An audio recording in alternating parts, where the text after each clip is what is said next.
coming today. This is the opportunity for the school committee to present to the city council the fiscal year 13-14 budget. And I'd just like to turn it over to Dr. Shoemaker, and you have the floor.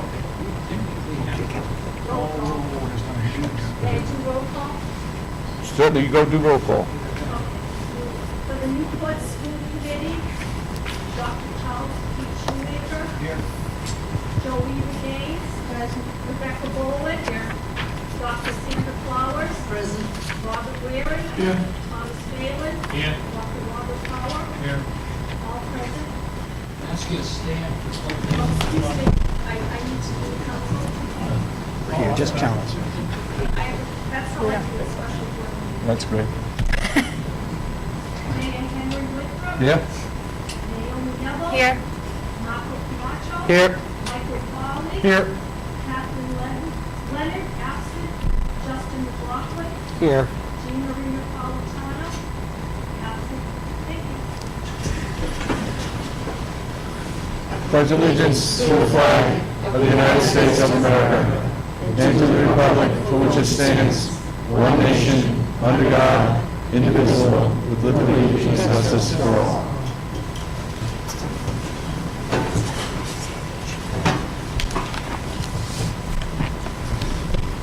Rather than go through the budget item by item, I put a summary, and I hope you all have a copy of the summary.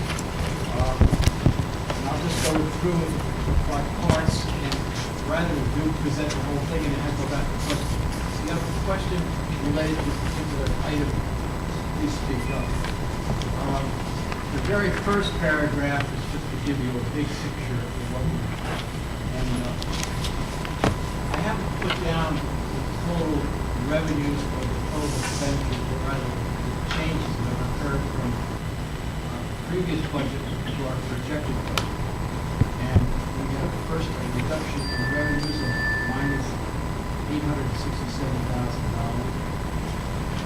We have an increase of expenditures of $614,000 plus, resulting in a shortfall of $1,482,253. Now below, on all these various items, I've just chosen what I thought were the most significant items to talk about, and I will start to go with it.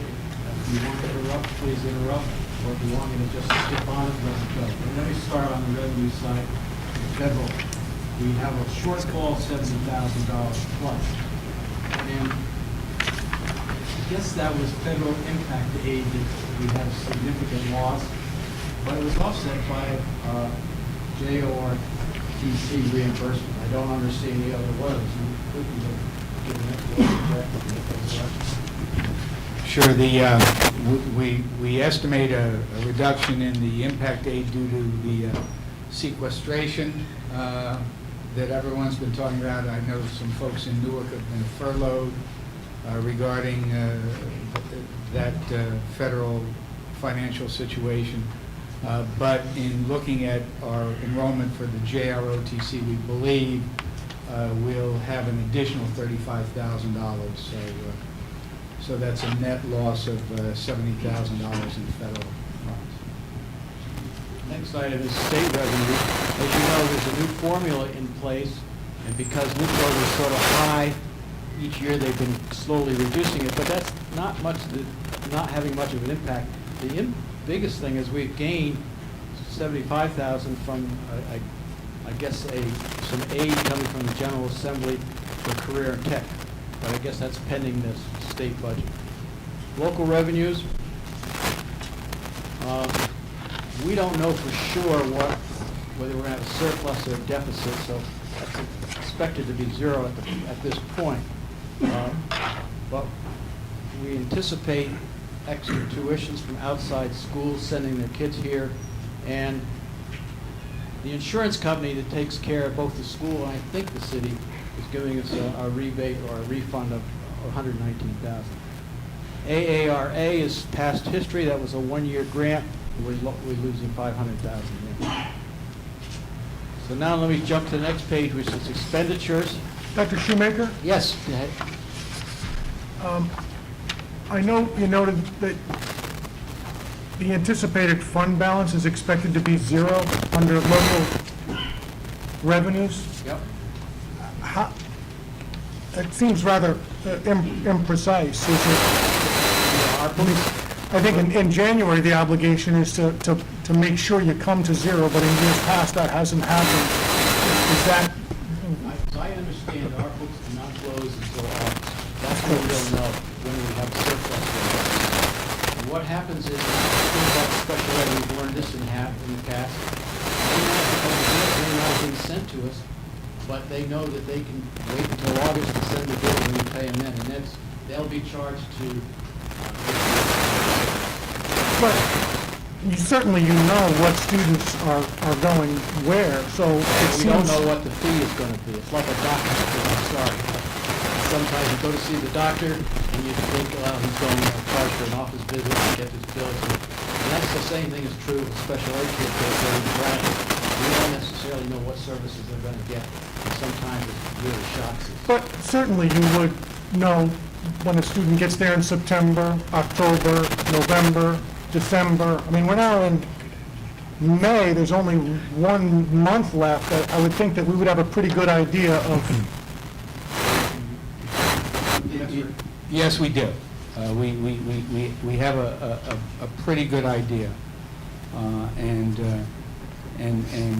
we all remain concerned that we will end this year in the black. Obviously, as Dr. Shoemaker goes through this, expenditures for fiscal year 14, you'll find that there are some substantial increases in bus monitors, in med school tuition and special ed tuition. And indeed, those things didn't happen overnight. So that's for next year's budget. No, I'm talking no, about the I 2012, 2013. I am talking about that, Mike, and here's why. Because those numbers didn't jump up out of the head of Zeus.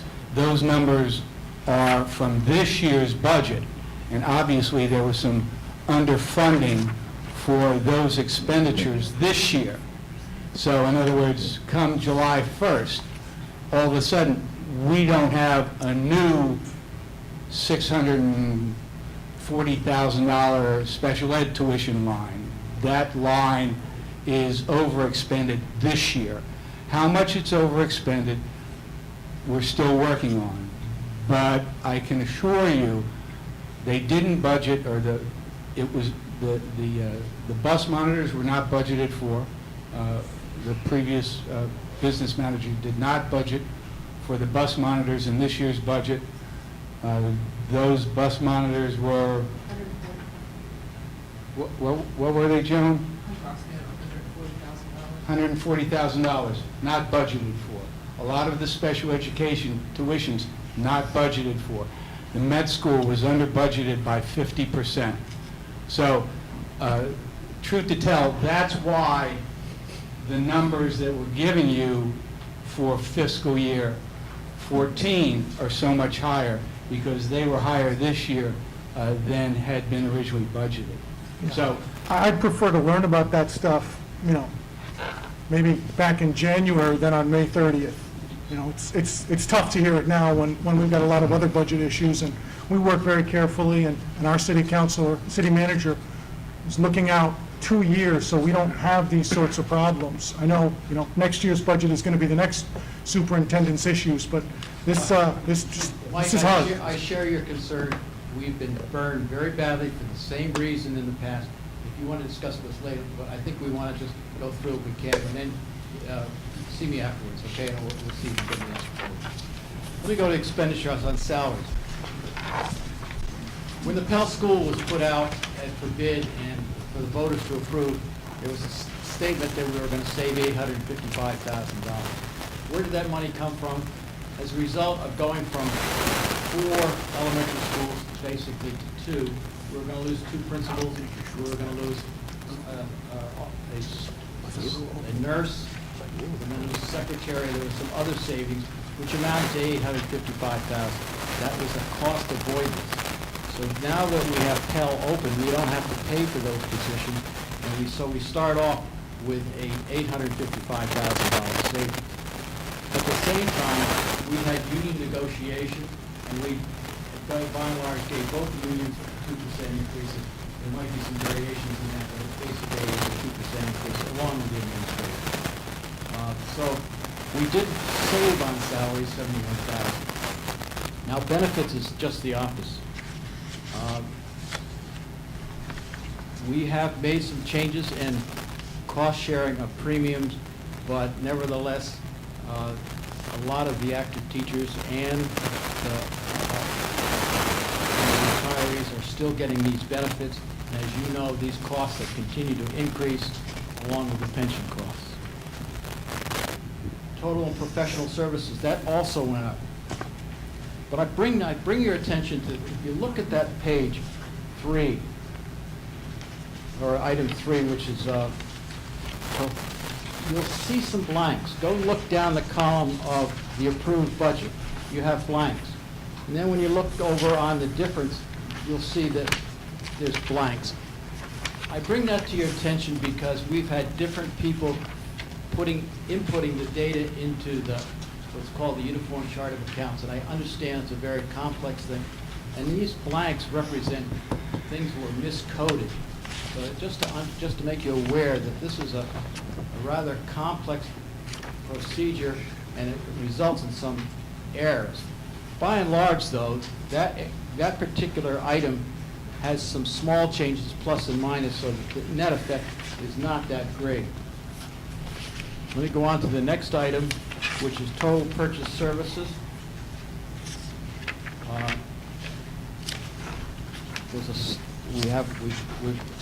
Extra expenditures.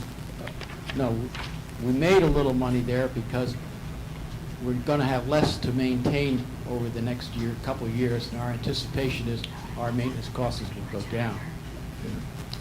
Now, item 5 is other purchase services, almost $500,000.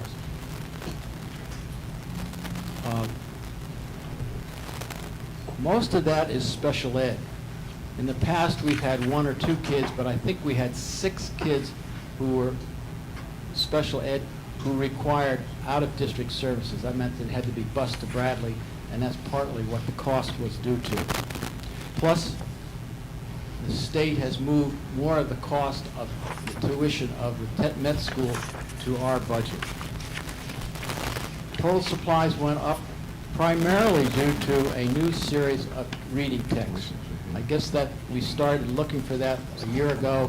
We're in the process of, we have all the books now, have they been distributed or? They will be, God willing, ordered July 1st. This is for the next year's budget.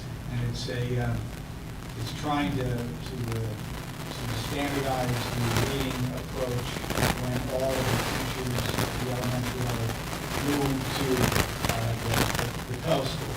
So that's what that additional dollar amount is. Item 7 is total property.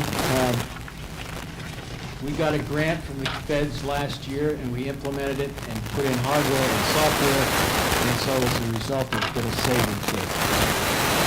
We're not going to do that again this year because the material, the software, hardware is there. Under item 8 is the last one, miscellaneous. Last year, we had decided we were going to put a certain amount of money into capital reserve. Because of the budget situation, we chose not to put it in there this year, and so that accounts for the $348,000 deficit. I mean savings, I'm sorry. To go to the budget shortfall, I think you can appreciate what our appropriation was in the past, and what we're requesting this year is $1.4 million, which is a 6% increase, I think, over an 8-year period, if I'm not mistaken. Now, how do we pay for it? One is that traditionally we've come to this meeting and it's sort of demanded that we get all of this money at this point.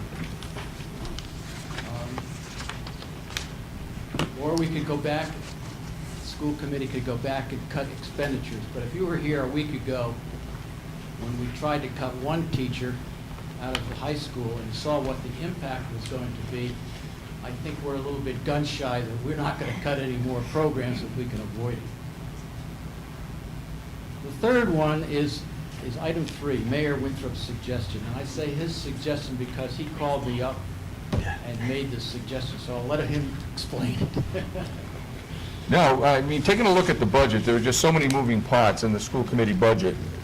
None of this is going to settle out until, it sounds like from what you're telling us, until sometime at the end of the summer. So for us to start discussing the details of a budget that is still very, very fluid probably doesn't make a whole lot of sense. So it would be my recommendation that we look at the level funding at the same level as last year, which we are mandated to do by the state law. And then, once your books close, we can sit down and we can discuss the budget again. But I also want to be clear that this is the most difficult budget in the 8 budget cycles I've ever been through that I've ever witnessed. 5 times in the 90s and in these past 3 years. And just on the city side, the debt service on the Pell School of 1.4 and the cost of our pension obligations for police and fire of 1.9 million far exceeds what we are able to raise in property tax.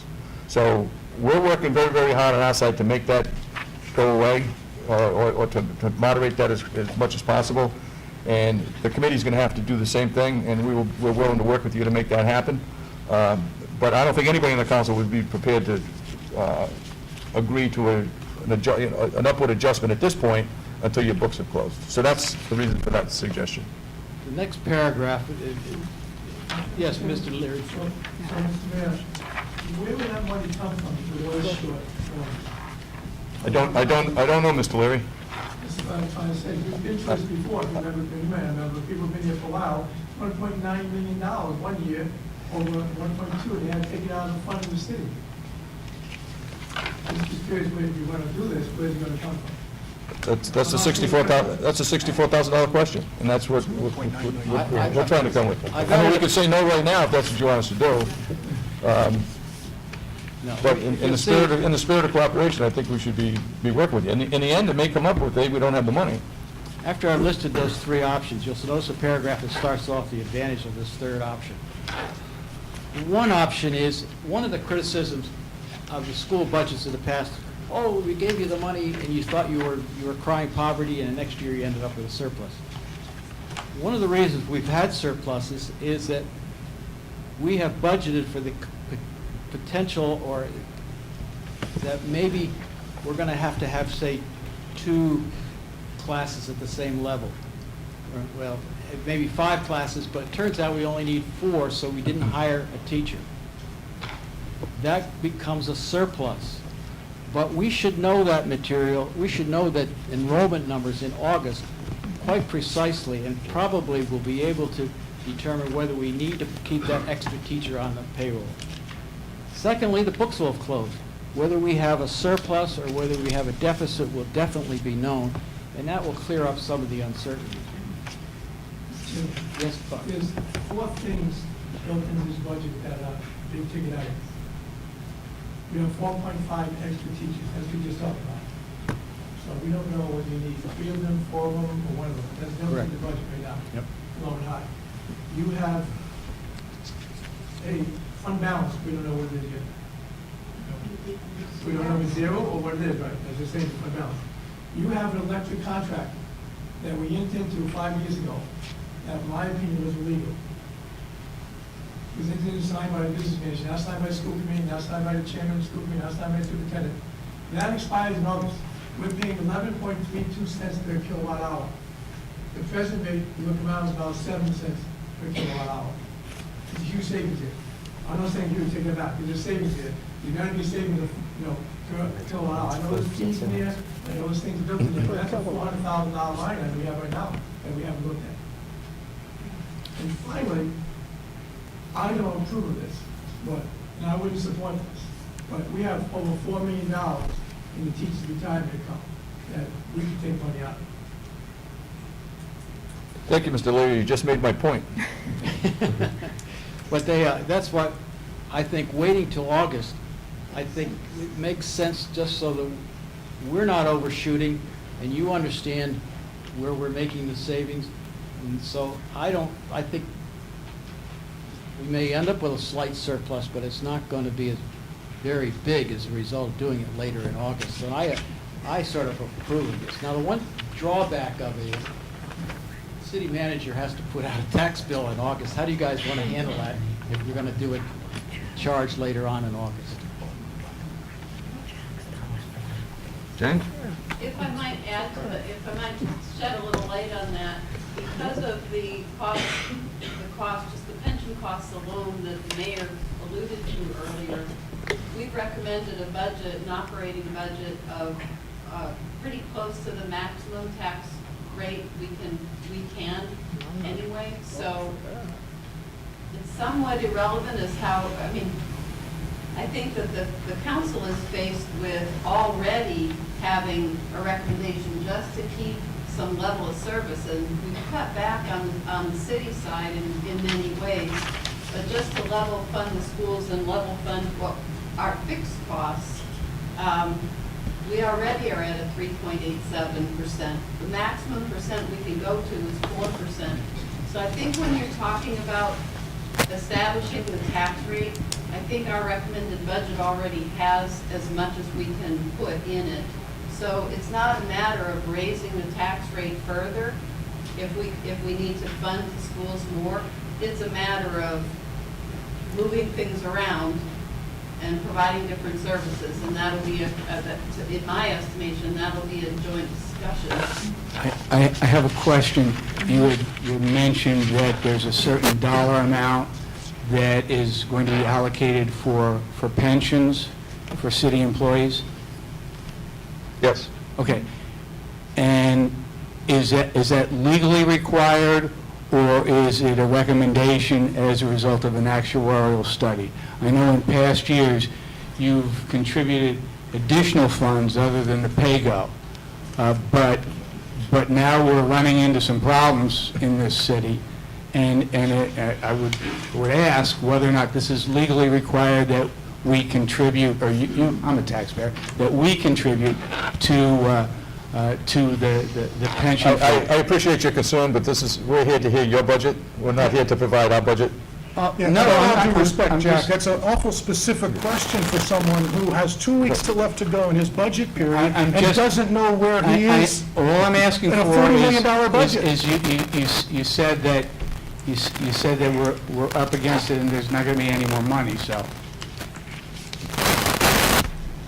Before we jump on to, yes, I'm sorry. Just, maybe I'm not real clear. So does the end of the year, June 30th, is that the end of, or is it July? The end of fiscal year, June 30th, right? So in July, so we're talking August now. Is it possible to move this up until, start working on this in July then? Yes, well, what, the state law says what we're supposed to do in July compared to what the city does appropriation. If there's a deficit, we have to go back and make expenditures. Now, if we cut, we have to make cuts. And if those cuts are, say, teacher salaries, which are dictated by a contract, then they'll ask for waivers, which we probably won't get, and waivers for bus monitors. And then the next step is in August, is before taking the other action, we sit down with the city and see if we can resolve. That's spelled out in the state law, so that's, yes. Does that answer your question? Yeah, I just want, I'm clear that year, but I just keep talking about July on.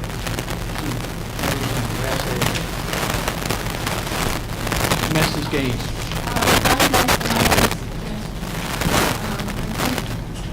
I think at this point, it's the best we can do. And I would suggest that we follow that and face what we have to face in August.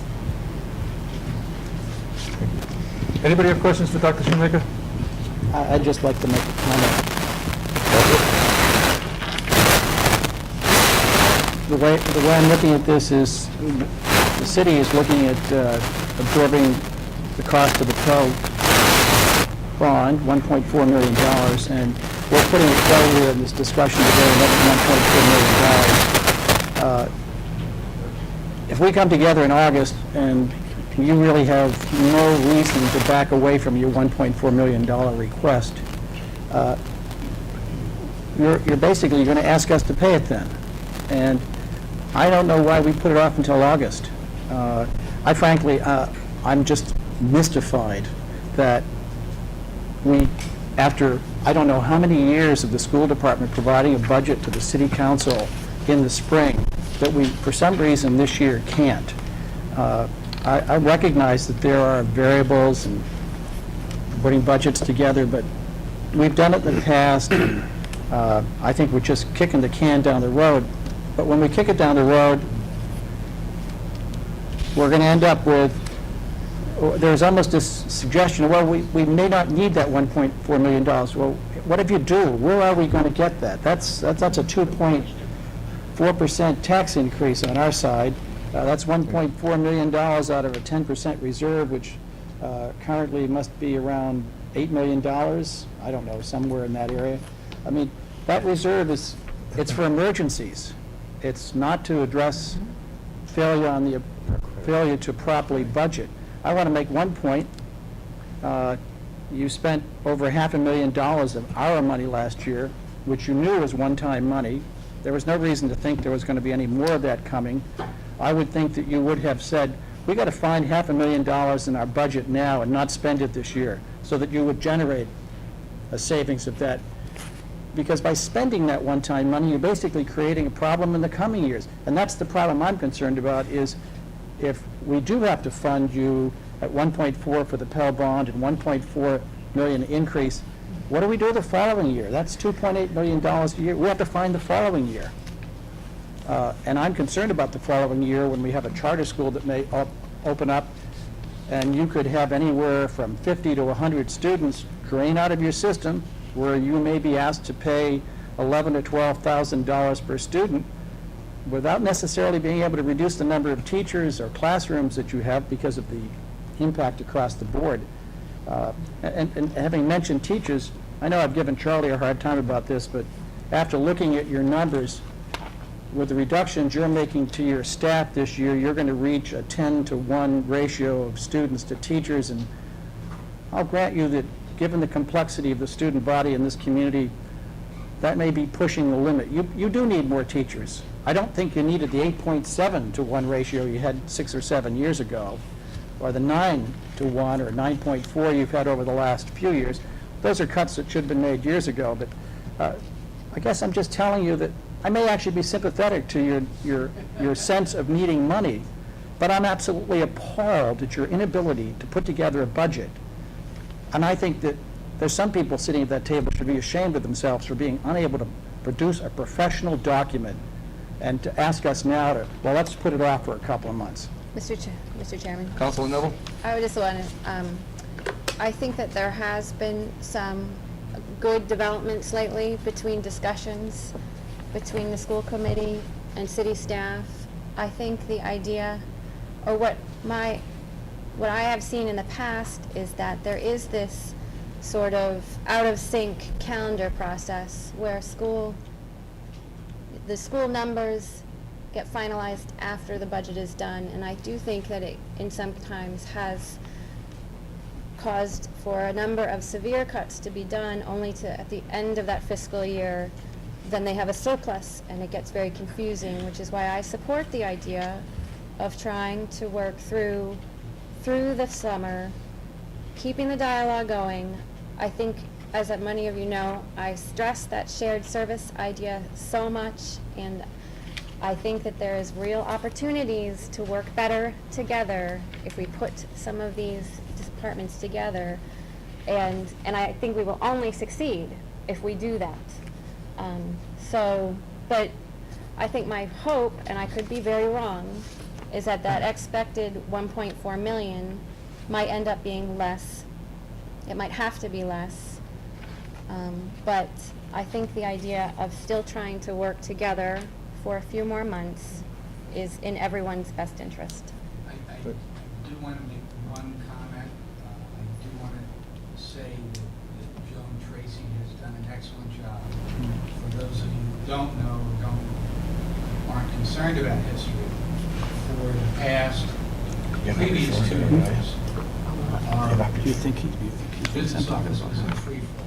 We had a business administrator who left in September when the UCO was being established.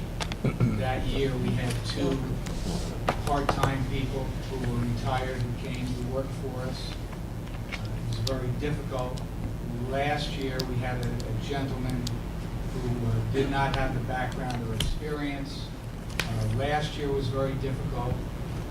This year, Joan has come in, and granted, it's taken her a long time. I was frustrated, we've all been frustrated, as have you, to get the numbers ready. I'd just like to point out, Doctor, nobody has pointed the finger at Ms. Tracy. You know, you're the one who brought her name up.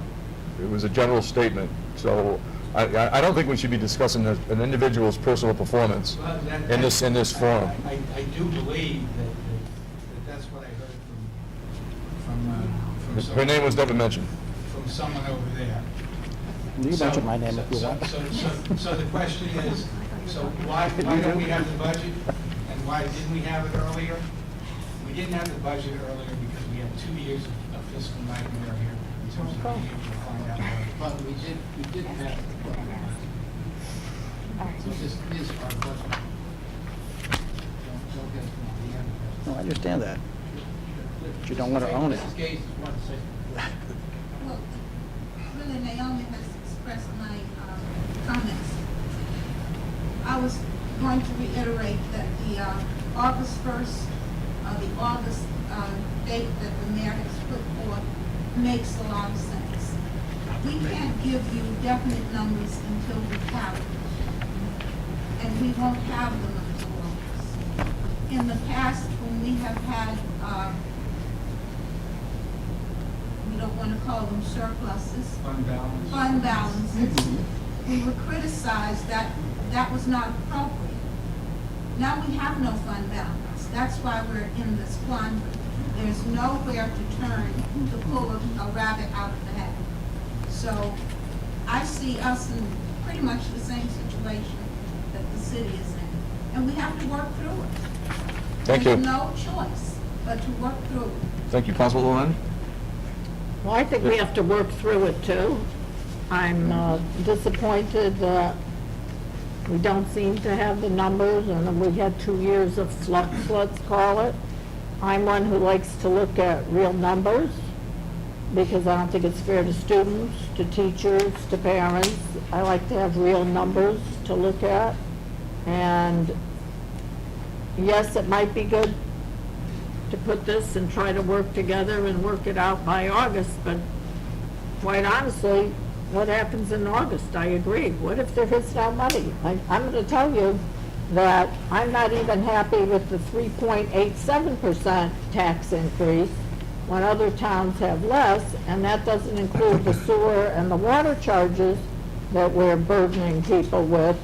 So we need to sit down at the table together and work together and get something done that works for the community, because it's not acceptable to keep raising taxes and raising taxes, and our census numbers, for one reason or another, if you all read, have gone down, whether it's because we have more people who are seasonal residents or people who have bailed because they can't find decent jobs.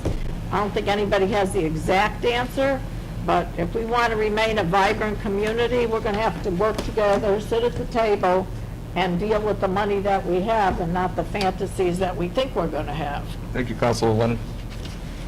Any members of the public who would like to be heard? Any comments? No? Any other members of the council? I'd like to make one additional comment, and that's, there's an elephant in the room, and it's like we don't want to talk about it. When people ask me about the budget, and they say, well, give it to me in a thumb scale. I said, well, we start out with $64 million worth of property taxes, give or take $100,000. We'll give $23 million to the schools. And then this year, I think we're going to spend about $21 million to pay for retiree benefits and unfunded liabilities. And then after that, we'll have a certain amount of money to pay for the operations of the police and the fire department. And I think the number we end up with is well under $10 million to run the rest of the city. City of Providence, the City of Cranston has taken legal actions to address some of the cost, some of their retiree pension costs. I understand that's not a very popular concept, but until we actually are willing to look at that elephant, that's $20 million. You're putting $3.8 million into your pay-go, I think, this year. I don't think that's providing 1 minute of instruction to one student in your school. And I think you've done a commendable job reducing your OPEB, but more often than not, it deals with teachers who haven't retired yet or close to retiring. And there are lots of people out there getting benefits that may be benefits we cannot afford. And at some point in time, we may need that money, and we have to have serious discussions about how we go about rationalizing the cost of our retiree pensions and benefits. And until we do that, we're just going to blithely go along not having the money we need. You know, as I've already alluded, I'm sympathetic to the fact that you probably need more money. I think the budgeting process over the last 8 years has been pathetic. As you built up a surplus over 4 years and you spent it, and we did all kinds of machinations, we probably have not intelligently addressed the budgeting process, and we've now come to the wall that, frankly, Charlie's been warning us about for years. But, you know, part of that wall is this pension and unfunded liabilities issue, and until we address it, I'm not sure that we're going to be able to get over it, and we're going to be able to fully fund the things we need to do in the schools and in the city. So hopefully at some point in time we can have that discussion, and maybe we can follow the lead of Angel Tavares and Alan Funk and the things that they're doing. I have a question along that line. Should that conversation start here, or should that start with our state elected officials? I don't think Angel Tavares asked his delegation, he asked his lawyers. And you know, one of the points I'm going to say is, I'm glad to see all these people here in the audience, but we've had budget workshops where one member of the public has spoken to us. Public hearings. We've had public workshops where there were no members of the public present. And an informed public will help us make better decisions. And I would invite people to come and get more involved and more knowledgeable about the fiscal decisions that the city has to make. It's easy for us to make them. We can find a room for 14 people and come to a conclusion. But we need the public involved so that they understand, where are we spending our money? And where are we not spending it because we're spending it somewhere else? Thank you. You're making great sense. 204, we got into this problem. I wasn't on the school committee, but it was this impasse, and they go rule, I believe. And the city asked for an advisory committee, and I served on that committee. And Rytec was the prime person. And they projected, you know, the healthcare is going up at 17%. Thank God Jim that's Smith was top. the manager, city manager at the time. I said, this is unsustainable. I didn't quite understand what he was saying until I looked at it a little bit closer. Eventually, you're going to, income is only going up by, the most from the city, 4%, and your costs are going up at 17%. Those lines have to cross, and it's going to be very ugly. And I think we're getting to that point, and I agree with you, suggest maybe this is the time we start to look at some other ways of getting rid of some of that. And as you and I both know from the work we did on the regionalization studies, Rytec clearly provided us as projections of what the educational costs were going to be going forward, which of course provided a very good argument for regionalizing at some level. But, you know, the numbers shouldn't come as a surprise. Council Neville? Just to get back to the budget we have in front of us, could you provide us with the dates of when you do expect those sort of numbers to become more finalized in terms of the federal, state, local? I mean, they must come at a certain time. Which The final bill for special ed. All of them. Which, we should have, with a tremendous amount of certainty, what the end of the year will look like in terms of either a deficit or a fund balance. When, Joan? I'm hoping in 2 weeks. In 2 weeks? In 2 weeks, we should have a better understanding of what the deficit or fund balance will look like for this year. Okay. So, and with regard to the minimum, maximum that you received information on, that's going to be later on in August. Okay. I mean, so we have one more month before we finalize our budget, so I guess, The problem is this, there's two factors that are dependent upon enrollment. And that enrollment really isn't known until October. well, I guess, And as, one of those is whether we're gonna have to hire an extra teacher because we have overage, or whether we're gonna be able to not rehire another well, teacher. I guess my point is every place we have a question mark, we can start to fill that in. You know, every week that goes by, right, this would become more and more final. So we request that information as it comes in. The enrollment number, the enrollment number isn't gonna be known until you walk in the door in September. when the school starts. So that's why we're a little bit, we won't have those. Bobby said they got 4 point. Okay. Are they budgeting for the maximum I'd anticipated? just like to I think so. clarify Hopefully something. that Comment would was put made more about the teachers. arrow money that's think everything's $502,000 plus. And I think someone said that perhaps that should have been kept. Dr. Ambrosi, maybe you can clarify, it says Educational Jobs Fund. Does that money have to be dedicated for a certain purpose? It had to have been spent on salary and benefits during the first month of this fiscal year. So therefore, it really legally could not have been We had to- carried forward. We had to spend it. Okay, For salary that's, benefits. yeah, so therefore it was not irresponsible, it was the right thing to do. Also, and I'm probably gonna sound like a broken record about the pupil-teacher ratio. We went into this, we said this with some of my colleagues, that the elementary and secondary pupil-teacher ratios, even figuring them out, is a difficult thing. And when you really think about it, you understand it. Your general education, self-contained classrooms, you can tell how many youngsters each teacher has. That's pretty consistent. They have a certain number that's on their roll.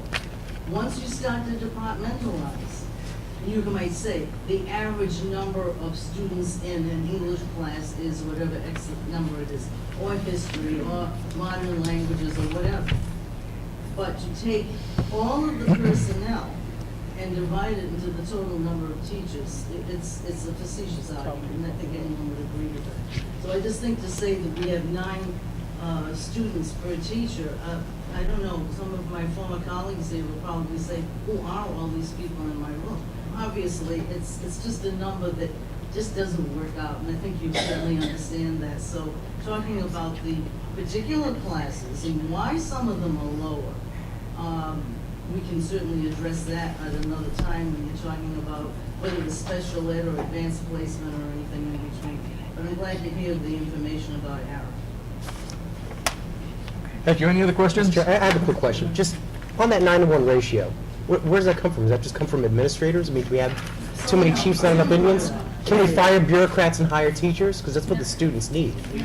I mean, it's not, where does this 9-to-1 ratio come from? Marco, I don't know. Somebody said that. I didn't Someone say said it. it. Well, there's a lot of I don't know here and a lot of English. I mean, that's just, Somebody well, on your this is side tiring. said it. Well, let me, Well, no, I've okay, seen it well, on the internet, I've seen it in other places, this 9-to-1 ratio. Well, then let me- 9-to-1 here, back let me just- Hold on, let's everybody hold on a second. let me just, You know, yeah, we're not going to overshout everybody. Councilor McLaughlin. perhaps I'm wrong, but first off, it's on the RIDE website. They give a student-to-teacher ratio number for each school in the state of Rhode Island. And for this system, in the past year, it was 9-to-1. Perhaps I misunderstood how you calculate this, but I think you take the number of certified people, which on your budget this year will be, I think, 209 or 210 people, and you divide that into the number of students, and you get a ratio of teachers to students. I'm not claiming that every one of those is necessarily a teacher. It's a metric. We're sitting over here, and we are... reality. Oh, no, well, I'm going to say it's a real number. It's a metric. If I can look at Barrington with 11-to-1 and Providence with 15-to-1, it's a number. It tells me something that I can use to compare across different districts. I'm not on the school committee. I'm on the city council. Let me explain it. And so I'm just saying, we need metrics like that, and that's one of the metrics we can That's use. the metric you don't need. if you walk into a classroom and you find 9 students in every classroom per teacher, I'd like to see. I didn't claim that. Well, don't claim. That's what I'm trying to get you to stop doing. That number comes from adding every professional certified teacher and dividing that by the number of students. You are including music teachers, special ed teachers, para ed, school psychologists, every gym teachers, and that's not the way it happens. Yeah, you know, Our elementary classrooms have a minimum. So I can't use of that 20 metric. students. Well, you had the mic for a long time. Elementary classrooms are no fewer than 20 students per teacher. No fewer than, okay? There are some classes at the high school that by their very nature might be 8 kids per teacher, because you don't have 30 students who would qualify for that class. Does that mean you shouldn't offer it? Absolutely not. So when you see a generalized statement, 9 students per teacher, put your thinking cap on. Does that really make sense? No. If I may, I did not, I wasn't asserting that that was a But real. you're saying it. I'm saying it's a statistic which is presented on the RIDE website, which you can use to compare across districts. I know better than to think you have 9 students in each class. Well, why do you keep saying it? All right, I think we should get back to the Yeah, budget. let's get back to the budget, because now we're getting way down into the minutia. I mean, I don't know if is there anything else to be said on the budget? Yeah, I have a number of questions, Mr. Mayor. Yes? Yes. Based upon the historical data and trends, what's the school committee's best estimate of enrollment numbers for 2013-14? Just the best estimate as we sit here today. I think school departments all over Rhode Island do it. Just like to get a number. It will be essentially flat in terms of the increase.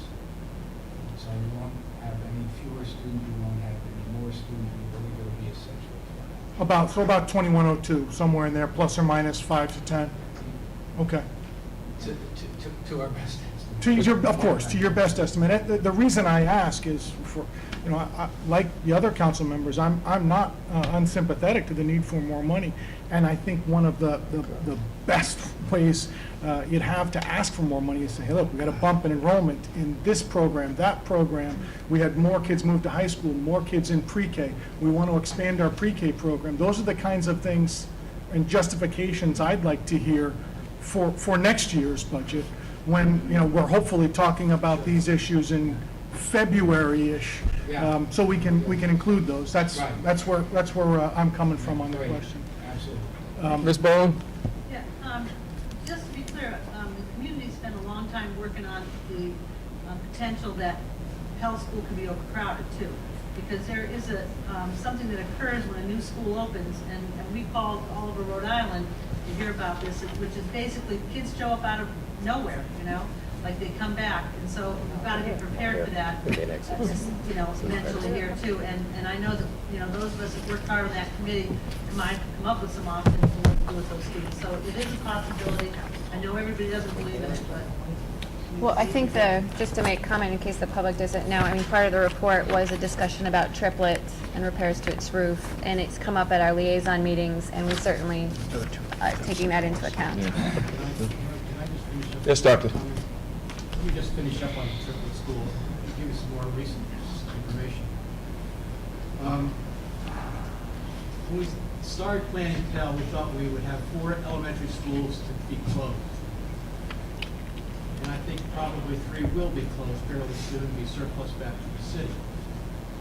But there's still the uncertainty as to whether we've exceeded the number of kids at Pell might exceed the number of seats that we have. We might have to use triplet as a backup. And the city, I think, is willing to probably postpone that, us declaring that surplus. About 2 or 3 weeks ago, the people from Head Start came up to us and said, "Do you have any room in triplet?" And the reason they're having trouble is because of the sequestration, they lost a lot of money, Head States. And they have an annex out in Middletown called the Joel Peckham School, which they're closing. It's mostly Newport students. So what are they going to do? They're going to move those kids back into the headquarters down next to John Chafee, across from CCRI. But they're gonna restrict the number of new kids getting into Head Start. So there's gonna be a certain number of kids who are gonna be going through pre-K who aren't gonna have the advantage of Head Start. So I think we should try to do what we can. We explained to them, though, that we know that there's a roof problem, and it's probably to the point where it's gonna generate mold, and it's probably can't go put the kids in there unless that roof is fixed. Now, if we just surplus it to the city, the city has to fix it because we can't let a big asset like that go. So I don't necessarily know I have the answer. I have been in contact with, this afternoon, with Senator Reid's office. They've given me some leads, but the day is over where a senator can add to a bill an item like that. So we're going to have to pursue it, but they're going to take it up with some of the people in Washington. Maybe they can find the money. Thank you, Doctor. There's a young woman out here who'd like to make a comment. Dr. Leary, Mr. Leary. Thank you very much. I think that's a motion. Could you just stand up and state your name for the Doctor, record? Is that medical doctor or one who's taking out the PhD Whatever ones? you want. Excuse me. You mentioned that $4 million was for the pensions for the teachers? Not pensions. No. It's the healthcare fund that we have for over $4 million. Oh, healthcare, Like to pay for the future retirees. for future retirees. I'll pay retirees now, actually, pay them over 65.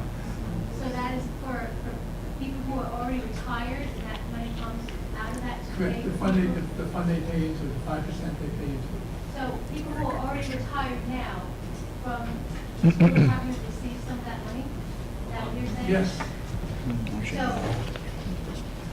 So when you said that, Mr. Winthrop made a comment saying, thank you, that's what I'm talking about?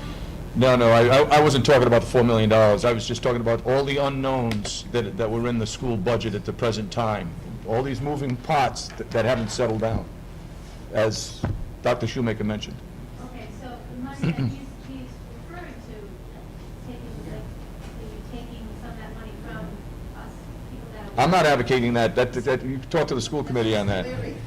Well, let's just say, I'm not standing Where's for the that bus? either. I'm just saying, you need to get some money at some point, and the city has no way, how you gonna pay for that $1.4 million? You know, I asked him where he's gonna come up with it if he needs it in August. This is the way of coming up with some of that money.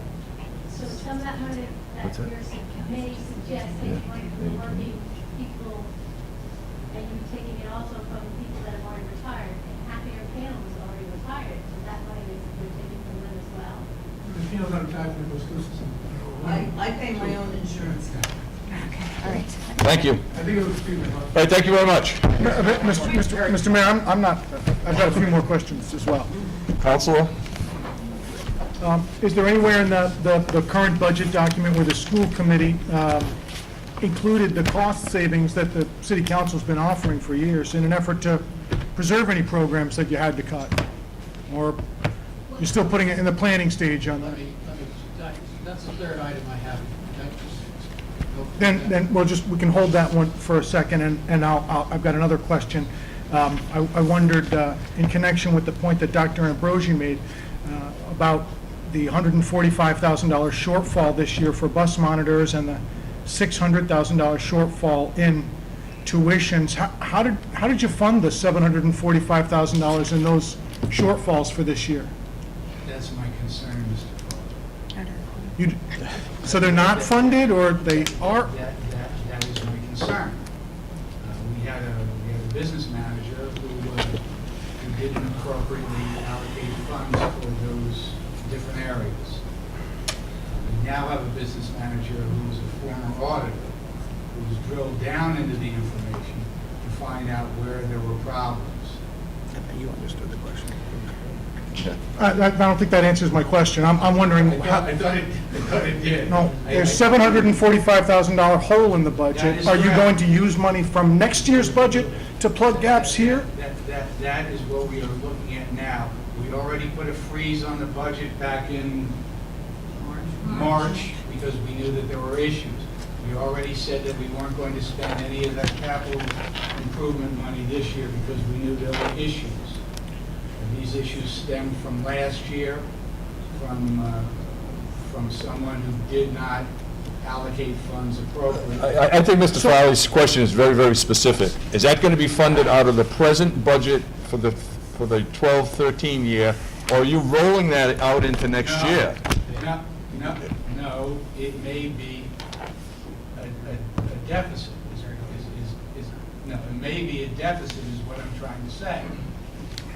Please understand, this year's budget may be in deficit, is what I'm trying to tell you, unless I can find other monies within this year's budget. But those monies were not budgeted for appropriately this year, and that's what I'm trying to say. Does everyone sort of understand? I don't. So are you saying that the 2,751,158 requested budget for tuitions for 2013-14 is for 2,751,058 of 2013-14 tuitions, or is it some lesser number It is. and artificially inflated to cover back tuitions? No, it isn't. It is the actual dollar amounts that we have listed for this coming year's tuitions. If there's a shortfall in the line items for this year, there will be a deficit this year. It is not an inflated number. It's actual students, actual tuitions, actual schools that they go to. We had a problem this year with 6 additional folks who came in from DCYF to the tune of $45,000 a pop. We don't have any control over that. We have no control over that. They come in, they're not budgeted for, we have to pay for it. Additionally, the former business administrator did not appropriately budget the increase in the med school tuition. And that cost, I don't know how much. Over $100,000 there. So those numbers were not artificially inflated for next year. Those numbers were accurate for next year.